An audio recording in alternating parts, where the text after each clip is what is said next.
नमस्कार, मैं हूं डॉक्टर साधना सिंह बिसेन, मानविकी विभाग, the Bhopal school of social sciences Bhopal.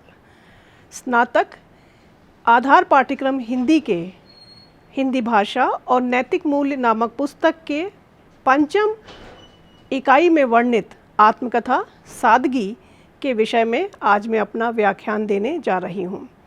यह आत्मकथा हमारे राष्ट्रपिता महात्मा गांधी की आत्मकथा माई एक्सपेरिमेंट्स विद ट्रुथ, सत्य के साथ मेरे प्रयोग पर आधारित है।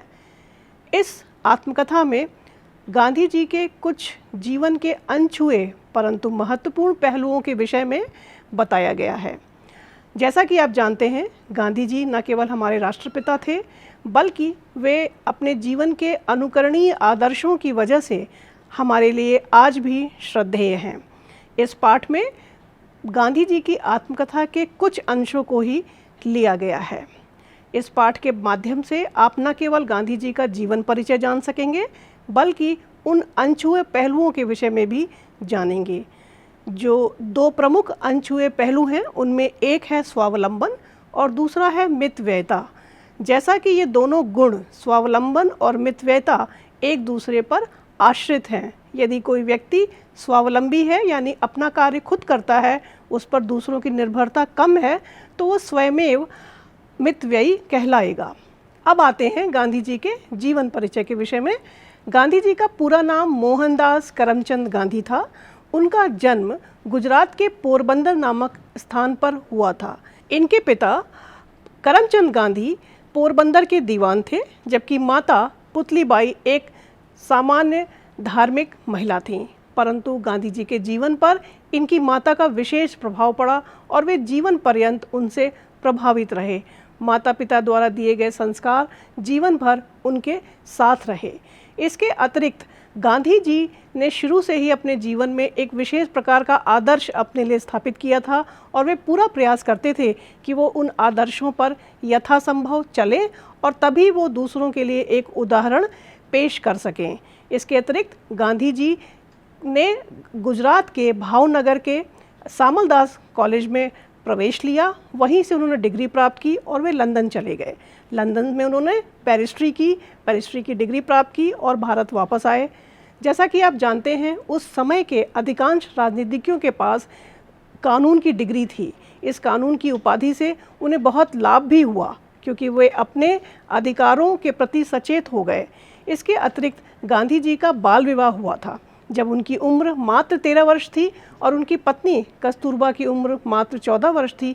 उन दोनों का बाल विवाह हो गया और इसके पश्चात जब उनका विवाह हो गया, तब उन्होंने सोचा कि अब मैं किस प्रकार मितव्ययिता करूं। इस मितव्ययिता के प्रयास में उन्होंने कपड़े धोने का काम, यानी धोबी का काम और नाई का काम सीखा, जिससे कि उन पर दूसरों की निर्भरता कम हो। और इस प्रकार उन्होंने सबसे पहले एक धुलाई से संबंधित पुस्तक का भी अध्ययन किया और अपनी पत्नी कस्तूरबा को धुलाई कला के विषय में समझाया भी।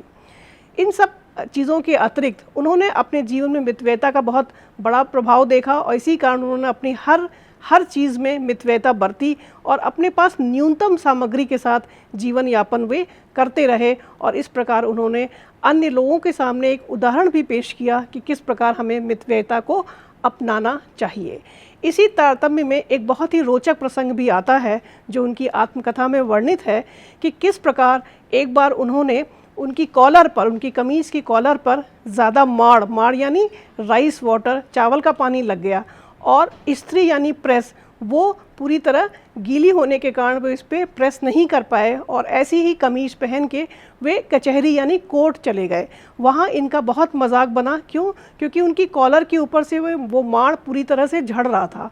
और अंत में क्या हुआ कि उन्होंने इस बात का बुरा भी नहीं माना, क्योंकि अन्य लोग उनका बहुत मजाक उड़ा रहे थे, पर उन्होंने इसका बुरा नहीं माना और उन्होंने ये कहा कि यदि मेरे इस कृत्य से यदि अन्य लोगों को मनोरंजन होता है तो मुझे इसमें कोई बुराई नहीं है। परंतु सबसे आश्चर्यजनक बात ये थी कि उनके इस स्वावलंबन का प्रभाव उनके किसी मित्र पर नहीं पड़ा। किसी ने भी उनकी इस स्वावलंबन से सीखा नहीं, बल्कि मजाक बनाया। तो ये सब उनके जीवन के कुछ अनछुए पहलू हैं जो उन्होंने अपनी इस आत्मकथा में वर्णित किए हैं। एक और रोचक प्रसंग का यहाँ पर मैं उल्लेख करना चाहूँगी कि यहाँ एक बार साउथ अफ्रीका के जोहान्सबर्ग में गोपाल कृष्ण गोखले जी को एक रात्रि भोज में एक भाषण देना था। तो गोपाल कृष्ण गोखले जी को एक चादर भेंट की गई थी उस वक्त के एक महान स्वतंत्रता संग्राम सेनानी गोविंद रानाडे जी द्वारा। चूँकि गोखले जी राणा जी को बहुत मानते थे तो उन्होंने इस चादर को बहुत सहेज कर रखा था। उस रात्रि भोज में पहनने से पहले जब उन्होंने देखा कि चादरों में बहुत ज़्यादा सलवटें हैं तो उन्होंने गांधी जी से कहा कि अब इसका क्या किया जाए। तो गांधी जी ने उनसे कहा कि मैं इस पर प्रेस कर देता हूँ। तो वे बोले नहीं, अभी धोबी की उपलब्धता तो नहीं हो पाएगी, फिर भी मैं तुमसे प्रेस नहीं कराऊंगा क्योंकि मैं तुम्हें तुम्हारी वकालत की योग्यता के बारे में मैं निश्चिंत हूँ, लेकिन तुम्हारी इस धोबीगिरी पर नहीं। तो इस प्रकार के कई ऐसे रोचक प्रसंग उस सादगी नामक आत्मकथा में वर्णित हैं। इसके अतिरिक्त एक और प्रसंग आता है कि गांधी जी एक बार दक्षिण अफ्रीका के प्रिटोरिया में उन्होंने एक हज्जाम यानी एक जो बाल काटने वाले होते हैं उनके पास बैठे थे। उन्होंने कोशिश की कि वो उनका बाल काट दे, परंतु उस अंग्रेज़ हज्जाम ने इनके बाल नहीं काटे। न केवल बाल नहीं काटे बल्कि बहुत अपमानित किया। विदेशों में लोग शेविंग अपने आप यानी हज्जाम का काम खुद कर लेते हैं, लेकिन एक दूसरे के बाल नहीं काट पाते। तो हेयर कटिंग बहुत मुश्किल है, बहुत सभी के लिए आसान नहीं है, तो गांधी जी के लिए भी आसान नहीं थी। लेकिन जब उनका अपमान हुआ तो उन्होंने सोचा कि क्यों नहीं मैं खुद एक छोटी एक कैंची खरीद लेता हूँ, उससे अपने बाल खुद काटूँ।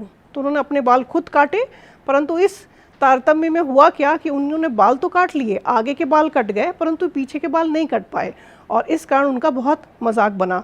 पर उन्होंने इस मजाक का भी बुरा नहीं माना। उन्होंने एक बात कही कि यदि मेरे द्वारा खुद के द्वारा काटे गए बाल जैसे भी हैं मुझे ज़्यादा प्रिय हैं। इस प्रकार उन्होंने इस बात को बताने की कोशिश की है कि अपमानित होने से अच्छा है कि आप स्वयं अपना काम करें, स्वावलंबी बने, और स्वावलंबी बनने के कारण मितव्ययता अपने आप आ जाती है।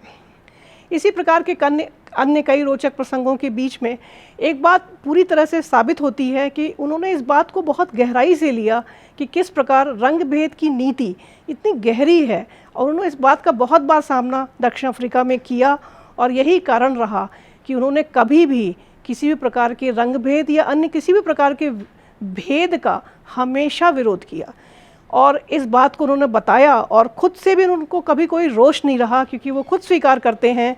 एक जगह वे लिखते हैं कि भारत में भी हम कहाँ जो हज्जाम होते हैं यानी जो बाल काटने वाले लोग होते हैं, यदि वे उच्च जाति को बिलोंग करते हैं तो उन लोगों से निम्न जाति के लोगों का बाल नहीं कटाते। और उन्होंने उस हज्जाम की बात का बुरा भी नहीं माना और ये कहा कि वो गोरा व्यक्ति कैसे मेरे इस काले सिर वाले व्यक्ति को का बाल काटता या उसे छूता। तो इस प्रकार हम देखते हैं कि रंग भेद की नीति बहुत गहरी है। आज हमने कुछ समय पहले देखा कि अमेरिका में किस प्रकार रंग भेद की नीति के कारण किस प्रकार बर्बरता हुई, हिंसक दंगे हुए और कितना विरोध प्रदर्शन हुआ। इन सब बातों से हम समझ सकते हैं कि रंग भेद की नीति कितनी गहरी है और गांधी जी ने कभी भी इस रंग भेद की नीति का हमेशा विरोध किया और ये माना कि हम खुद अपने देश में ये करते हैं, इसीलिए हमें ये चीज़ें देखने को मिलती हैं। इसलिए अपनी करनी का फल हर व्यक्ति को भोगना होता है। अंत में चूँकि इस पाठ में हमने मितव्ययता और साथ साथ स्वावलंबन का पाठ पढ़ा और गांधी जी ने अपने जीवन में इन दोनों गुणों का पर्याप्त समावेश किया और इसीलिए उनके जीवन में, उनके व्यक्तित्व में एक विशेष प्रकार की सादगी थी। इसीलिए इस पाठ का नाम सादगी रखा गया है। धन्यवाद। अगले व्याख्यान तक के लिए नमस्कार।